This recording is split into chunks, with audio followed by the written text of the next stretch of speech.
Good evening, everyone. Hopefully, you're having a wonderful day.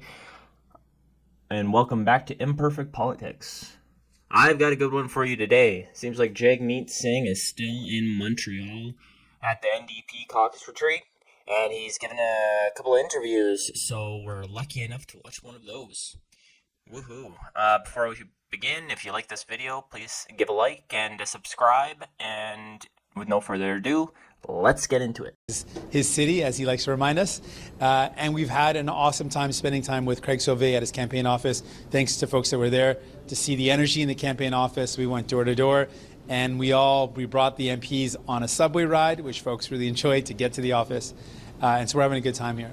You're talking up a subway ride. Like a form of transportation that most people would avoid if possible. Way to flaunt your wealth without flaunting your wealth, or at least your status. At first, I thought, like, when he quick said that, I thought it was like, oh, did he mean he went, or they all went to go grab a subway and then came back and they really enjoyed that? But no. Apparently, when the rich people come down from on high and take local transport, it's really a thing. It's really a spectacle to them to travel with us plebeians. But I don't know. I just think it's just so funny why he'd say that. Let's just continue. Today we're talking about something very important. We believe fundamentally that no matter where you live in this country, you should be able to find a place that you can afford. You should be able to find a place to call home. But that sadly is not the case. More and more people are living in constant fear that they will lose their apartment and there's nowhere for them to go. They live in constant fear that the corporate landlord is going to just jack up their rent and they're not going to be able to afford it. Or if they lose their apartment, there's just no other options. This has to change. And under Justin Trudeau and the Liberals, they've let these corporate landlords rip off Canadians. They've let them continue to exploit their tenants. And this is wrong. And we know that Pierre is not going to fix this problem. His chief strategist is a lobbyist for these real estate development companies. So he's going to take advice from them. He's not going to take them on. He's not going to stop them. And if you look at their combined track record, the Liberals and Justin Trudeau and Pierre Poilievre and the Conservatives allowed the sale. They sold off effectively 1 million affordable homes. These were deeply affordable. They both combined, sold them off to rich developers, to rich corporate landlords. And that has meant we've lost 1 million affordable places to live. So this is our plan. In this upcoming session as a team, we are going to present a bill that's going to do two things. One, it's going to ban corporate landlords from buying affordable homes. We see this happening again and again. Back in the 90s, 0 of the apartments that you saw were owned by big corporate landlords. Now, over 20% are owned by large corporate landlords, and they continue to jack up the rents. That's the one thing we're going to do. Second thing is, we are going to make sure that no corporate landlord receives even a cent of public money if they abuse or exploit their tenants, if they jack up rents unfairly, if they rent-evict their tenants, if they do anything that exploits or undermines the rights of tenants, they're not going to get a single cent of public money. And what we're talking about is, right now, corporate landlords get preferential tax treatment, they get direct financial subsidies, they even get CMHC-backed loans that allow them to buy more properties. We're not going to let them have a single cent of public money if they rip off their tenants. We're going to protect renters. So I have a quick question. Why are these big corporate landowners getting money from the federal government to buy land and build homes? Why isn't it the little, like, they have the money to do it themselves? Why aren't you giving the little guy contractors or the small time landlords or like the person who has one house but would like to buy another property as an investment property federal funding? Yeah, like this shouldn't even be a thing. If they can't afford to build their own complex, don't let them. I mean, for these corporations. And by the big corporate landlords, I mean like BlackRock and Blackstone and Vanguard. These no-name sort of companies that if you have an issue with your place, they'll have a manager there, but the manager isn't going to text you back about if you have cockroaches in your apartment when you just initially came in or moved in. Or if you have a leak in your roof, it'll take them 3 days just to come and fix it. Or not even fix it, just to look at it to make sure that you're telling the truth.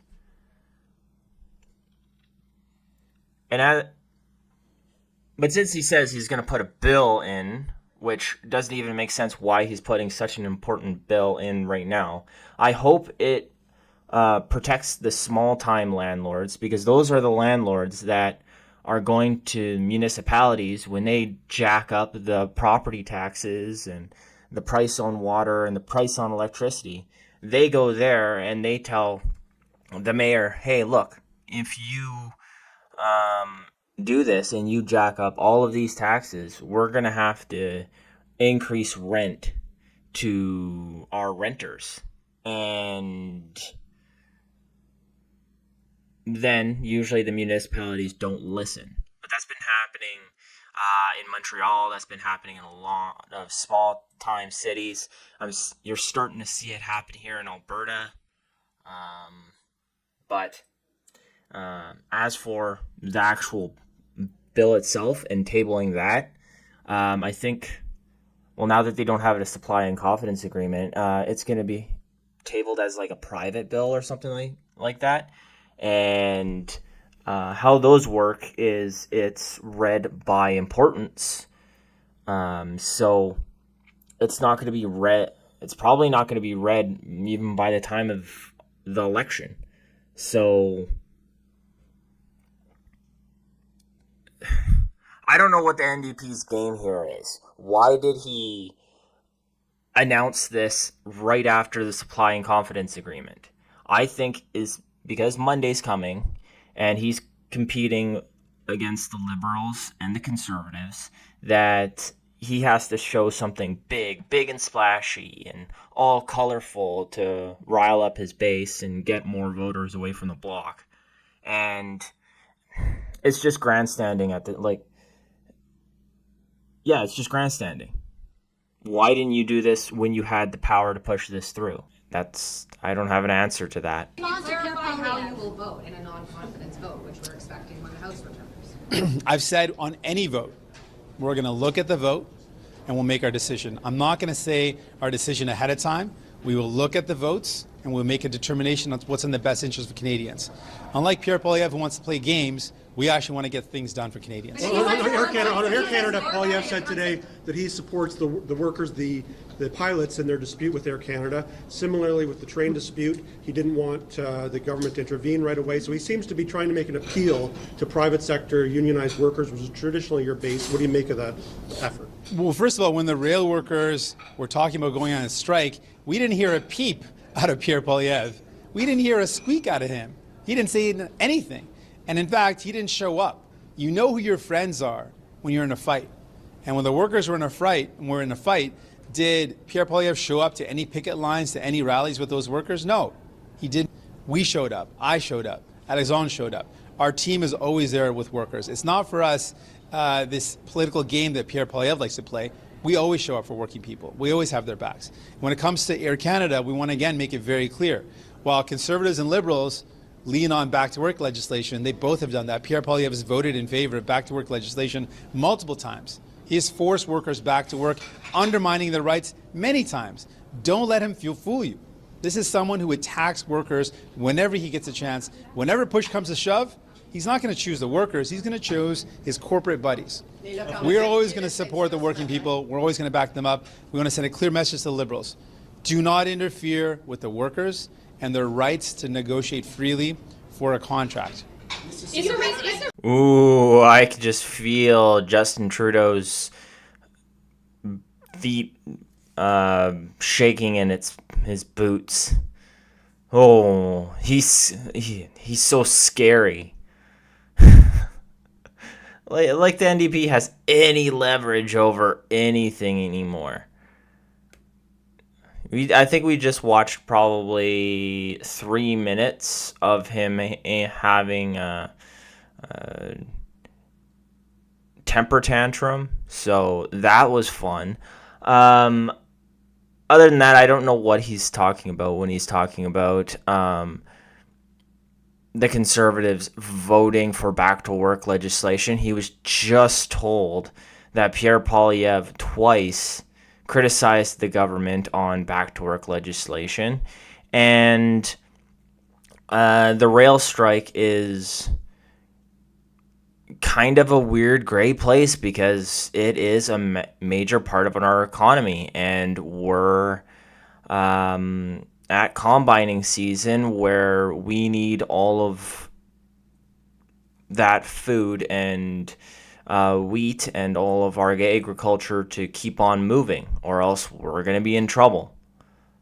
And it kind of shows how Jagmeet just totally dismissed that portion of why we need needed that rail strike to end. On another note, there's probably a reason why that Pierre Poilievre doesn't show up at these rallies or not rallies, sorry, these protests and show up at the picket lines anymore. Because when he did when the Freedom Convoy was going on, and when he met with all those truckers and had drinks with them, right? And when he goes out and if he sees some axe to tax protesters, he stops and shakes with their hand. When that happens, the Liberals are all over them, calling the protesters and calling him every cruel and rude name in the book. So, I mean, he probably doesn't want to give the Liberals any more fire than they have.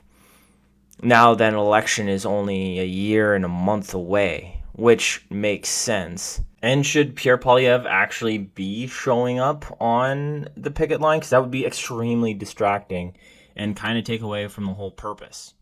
Just my thought. You have spent 2 days here. Are you saying that your only priority heading into the fall sitting is a private member's bill on housing? What else are the NDP going to prioritize? We mentioned yesterday one of our other major priorities is the fact that people are really hurting when it comes to the cost of groceries. And we've said that putting in place a price cap immediately would lower the price of food essentials like bread and baby formula, immediately lower those food essentials to give people some relief. And Liberals and Conservatives already voted against that once. Pierre Poilievre and Justin Trudeau took the side of massive record profit-making large corporate grocery stores over people. We're going to continue to fight to bring down the price of groceries and protect renters. What's your response to Pierre Poilievre? What's your response to what he said? So we're going through this again. Probably the main reason, and I'm speculating here, of why they were record profits is because inflation went up to 8%. So, of course, the prices of groceries and the prices of everything will have to go up by 8%, which is going to be a record number. Probably every single year is a record number for profits. I'm assuming because things just cost more. Now, for what did you call it? The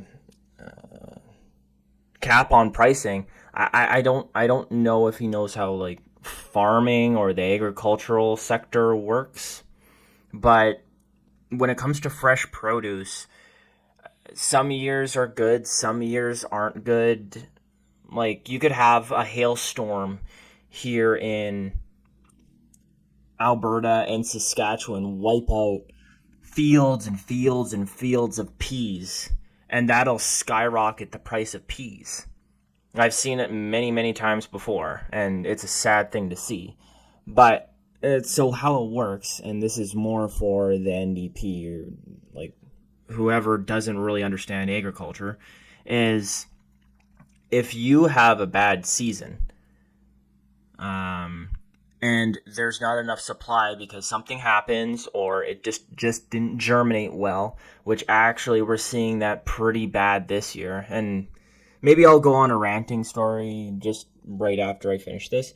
But if things don't germinate well, if there's a storm, if there's a fire, that'll jack up the prices a lot because then there's not enough peas, right? We don't have enough, or we have to import the rest from the States or from overseas. So if we have a cap on it, then the farmer is going to be the one taking a loss on it, not just the grocers. But I mean, does Jagmeet Singh really look like the kind of guy who's spent 10 minutes with a farmer finding out where his food comes from? And after that, my little rant here is just about germination here in Alberta. I've heard from family that it's because it's been so dry here, it's been really, really tough to germinate their plants. So I think get ready for some high prices in the next coming years with vegetables, because it's gonna be rough, and we'll probably have to import quite a bit of food just because of how dry it is. Other than that, let's continue. Today specifically that the NDP should put up or shut up? I say directly to Pierre Poilievre, I'm not going to listen to you, someone who wants to destroy our healthcare system, who wants to hurt seniors by cutting their pensions, someone who wants to attack workers, someone who wants to strip away dental care from seniors. What kind of person wants to strip away dental care when seniors have just gotten it, when kids are receiving it? Who wants to take that away from them? I'm never going to listen to someone like that. So no, I'm not going to listen to your advice. You want to destroy people's lives. I want to build up a brighter future. I want to build a better future for Canadians. Is the reason you don't? So just on that note, I thought I'd show you the polling in the Canada Federal projections again, since Jagmeet says that he definitely won't take any page out of the Conservatives' page book, or just a book. So projections here is NDP is getting creamed by the CPC. So the Conservatives have 212 seats and the NDP have 16. So I really, really, really do think that the NDP really need to start listening to other parties. And the funny thing I see here is the NDP is a countrywide party, and they have less than the Bloc Québécois. That is so sad, but that's what happens when you side with the Liberals, when everybody wants the Liberals gone, and you prevent an election. Is the reason you don't want an election because it looks like the Conservatives will win? We have said by ripping up the agreement with Justin Trudeau, I know that makes an election more likely than before. Oh, he ripped it up. He's ripping it up. Is the reason There will be an election. Because it looks like There will be an election at some point, and that election is going to be a choice between Pierre Poilievre, who wants to cut the things you need, or New Democrats who want to give back people hope.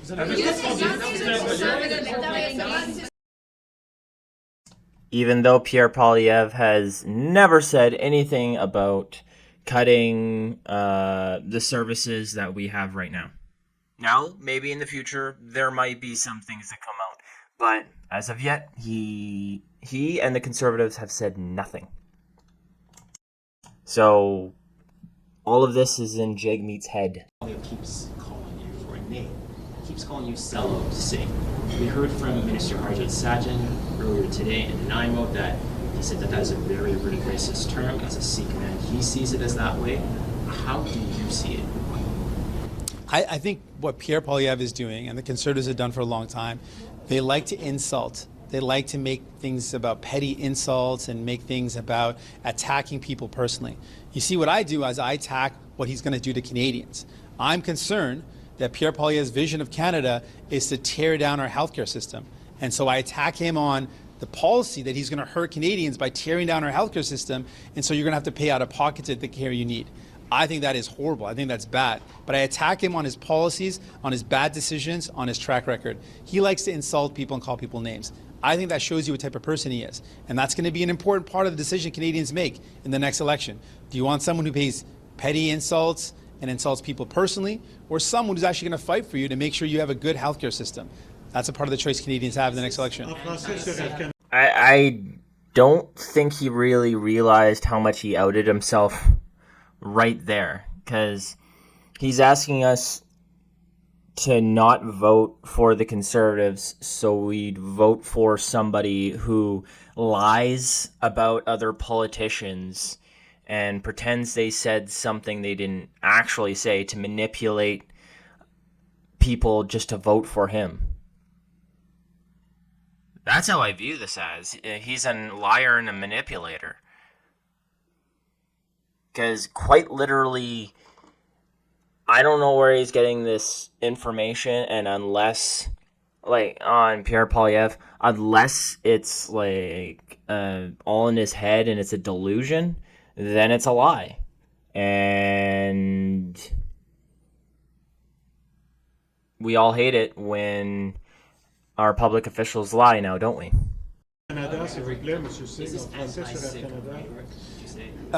I think for Pierre Poilievre, he's doing what Conservatives often do, and what he often does is he likes to insult people. This is the kind of a person he is. But in general, I am concerned about the general rise of hate that we're seeing, targeting many different communities, the Sikh community included. We're seeing a rise of anti-Semitism. We're seeing a rise of Islamophobia. We're seeing a lot of hate increasing against the LGBTQ community, against Indigenous people. Anti-Indigenous racism is on the rise. There's a lot of really concerning rise in hate, and that is something I think we all have a collective responsibility to say, no, that's not the Canada we want. We want to take care of our neighbors. We want to look out for the people around us. We care about each other. We want to build a safe community for everyone, and everyone should feel like they belong. And so that's something I'm concerned about. All I could say to that, I don't particularly see a rise in hate in the places I go here in Canada. I don't see it. I don't hear it. It's just, maybe it's more a day-to-day thing, but when I talk to people, everybody's very accommodating. Not just with me, but when they talk about other people or immigrants and migrants. The only thing I can think of is what they're talking about here is quite possibly when they're talking about when too many refugees are coming, like our refugee crisis. He's equating it to that, or some of the reasons why we are don't have enough homes now. It's more of Justin Trudeau's fault of it, but I think he's trying to make a mountain out of a molehill, I believe. But let me know if I'm wrong in the comments below. Do you say the Conservatives are playing games? They say that this was a trick ripping up the deal. Can you explain to Canadians why you did this? Because you had to have known these questions were going to come up about how you would vote in a non-confidence vote. We're going to do one more after this one. Sure. So we made it really clear with tearing up the agreement with Justin Trudeau and the Liberals, we got a lot of things done, important things that we forced this government to do. We brought in dental care, the steps for pharmacare, anti-scab legislation. So we got a lot of concrete things done. It became very clear that on fighting back against conservative cuts and taking on corporate greed, which is driving up the cost of your groceries, the cost of your rent, the Liberals and Justin Trudeau were simply too weak and too beholden to corporate interests to do what was necessary. So we made a decision that we can no longer continue the agreement, and we've ripped up the agreement. Now we're back in a standard minority government where we're going to make a decision based on every vote that's in front of us. That is a normal way of operating, and if you see in the past, We haven't said how we're going to vote on things before they come before the House because we want to look at it before it becomes the House. And then we'll make our decision in the best interest of Canadians. Pretty standard operating how minority governments function. That's what we're saying. So you view the Liberal government as too weak to stand up to corporate landlords and I guess like big grocers and stuff like that, but you're willing to subject Canadians to a weak Liberal government by keeping them in power. What does that say about you? Like, you're the one holding up this government. You're the one stopping us from choosing a leader that we want. You, Jagmeet, no one else. And as for these conservative cuts that he's talking about, conservatives are not in power right now. It's the Liberals. So, and we all know the Liberals aren't cutting anything. And so since the Conservatives are the opposition, they don't have the power to cut anything. Last question. Your candidate in this by-election has used a Palestinian flag on one of his pamphlets. Do you endorse that? There is nothing more Canadian than being worried about justice and peace, than caring about justice and peace in the region, than being heartbroken over seeing the violence and the loss of life and the deaths and the killing. And we fundamentally believe that Canada is not doing its part to stop a genocide from happening in Gaza. Justin Trudeau and the Liberals have failed Canadians on this, and people feel really let down. Pierre, Poilievre and the Conservatives would be even worse on this. We're the only party that's consistently said we need to take every action possible as a nation to promote and protect peace and justice in Gaza and across the world. En français, puis on est fini. The only thing I can say to that, I'm not going to say anything to the war because I don't know enough about it, but you shouldn't be putting like a Palestinian flag on, well, actually, no. You can if you want, but there's more important things to put on your pamphlets than that to Canadians. And that's what they mean. Is when you make a pamphlet, you're applying to be a Canadian MP.